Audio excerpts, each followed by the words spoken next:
Lorsque l'on parle de meurtre non élucidé en Bretagne, on pense tout de suite à l'affaire Seznec. Un siècle après, la mort de Pierre Quéméner reste un mystère, mais au moins, ces rebondissements le méritent de faire vivre l'enquête. Ce n'est pas le cas des 3 dossiers que nous allons rouvrir aujourd'hui, l'affaire des tueurs de touristes, l'affaire Calvez et l'affaire du stand de tir.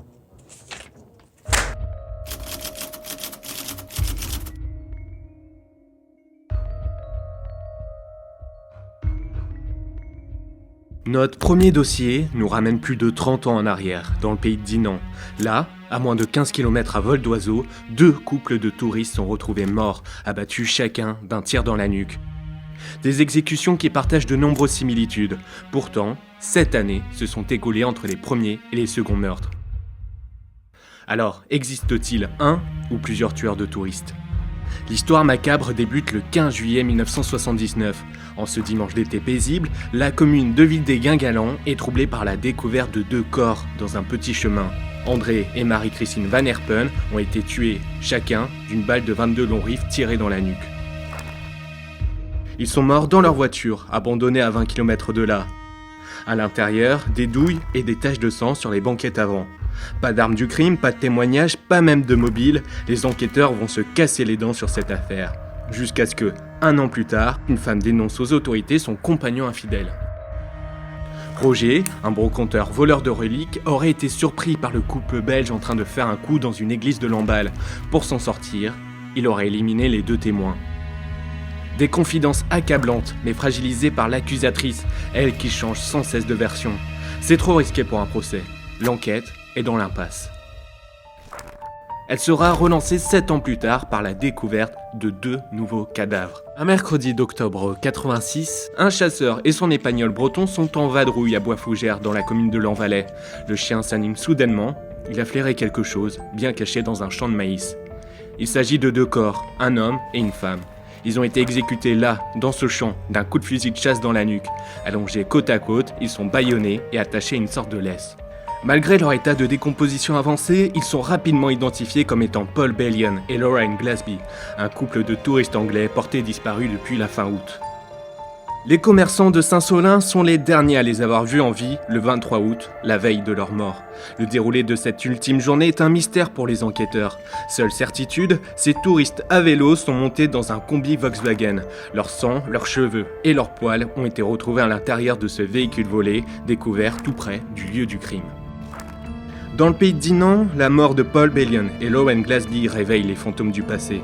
Mais si les enquêteurs n'écartent pas un possible lien avec le couple Van Herpen, ils ne parviennent à le trouver. Il faudra attendre 15 ans pour que cette piste séduisante ne devienne intrigante.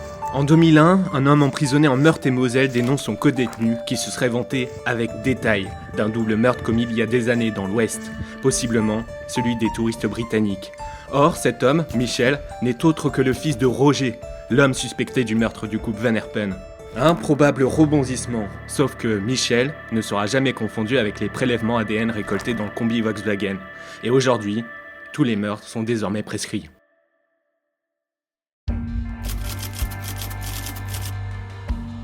Notre deuxième affaire débute lors d'une terrible nuit de 1994, en pays bigoudin. Le 22 septembre, vers 3h du matin, une voiture est en proie aux flammes dans les Landes de Poulguen, au Guilvinec. Enfermée dans le coffre se trouve une femme, Marie-Michel Calvez. Son corps est carbonisé.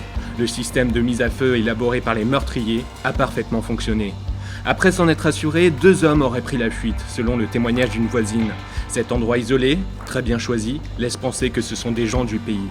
Les enquêteurs sont même certains qu'ils font partie de l'entourage de Marie-Michel Calvez, une brillante agente en assurance qui vit seule à Plonéour-Lanverne. Mais qui avait intérêt à la faire disparaître ? Les premiers soupçons se portent sur son nouvel ami, le médecin généraliste du village qu'elle fréquente depuis 6 mois. Les témoins parlent déjà d'envie de mariage, mais aussi de disputes. Le soir du meurtre, Marie-Michel Calvez devait le retrouver chez lui, mais jamais elle ne vint, et lui ne s'en inquiète guère. À l'annonce de sa mort, il montre d'ailleurs une attitude détachée. Fausse piste, sa garde à vue ne donnera rien. Non, tout porte à croire qu'elle a été tuée avant.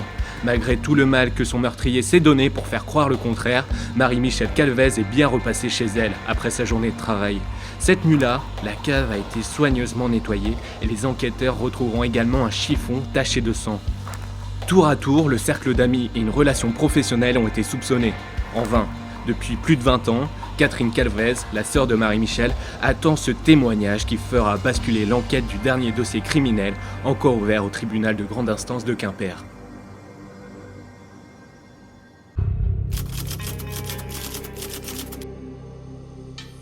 Cette dernière affaire porte le mystère d'une exécution froide de deux Brestois sans histoire.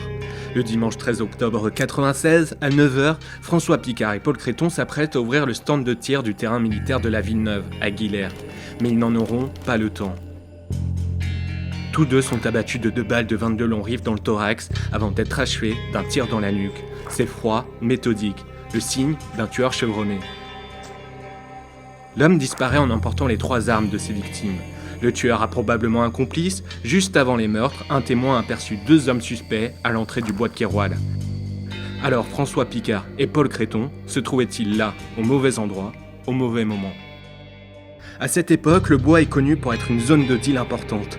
Les 2 victimes auraient très bien pu tomber sur une scène compromettante où des voyous auraient pu tenter de leur voler leurs armes. C'est l'une des pistes privilégiées par les gendarmes.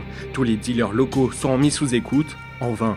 Cet important dispositif va surtout éparpiller les enquêteurs dans des affaires annexes. Le mobile des meurtres est-il plutôt à chercher dans la vie des victimes? Si Paul Créton paraît être un technicien d'Océanopolis sans histoire, le parcours de François Picard est plus intrigant. Colonel et pharmacien de la marine, il travaillait sur les pollutions d'origine nucléaire en rade de Brest. Aurait-il découvert des choses peu reluisantes au point qu'on veuille le faire taire? Barré par le secret défense, cette piste n'a jamais pu être totalement écartée.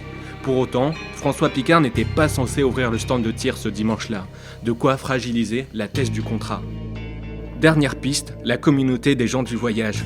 3 ans après le drame, l'un des chargeurs volés sera retrouvé, comme par magie, par un ferrailleur de Guillers. Les gendarmes le soupçonnent de chercher à brouiller l'enquête, d'autant plus que quelques jours après la découverte, il sera contrôlé en compagnie de l'un des voyous suspectés. Un nouveau rebondissement qui n'apporte finalement plus de questions que de réponses. Aujourd'hui, seul l'ADN retrouvé sur un mégot lors du meurtre pourrait confondre les coupables. C'est ce qu'espèrent toutes les familles des victimes de ces meurtres non résolus. Qu'un jour, la science fasse parler les scellés, ou qu'enfin, certaines langues se délient.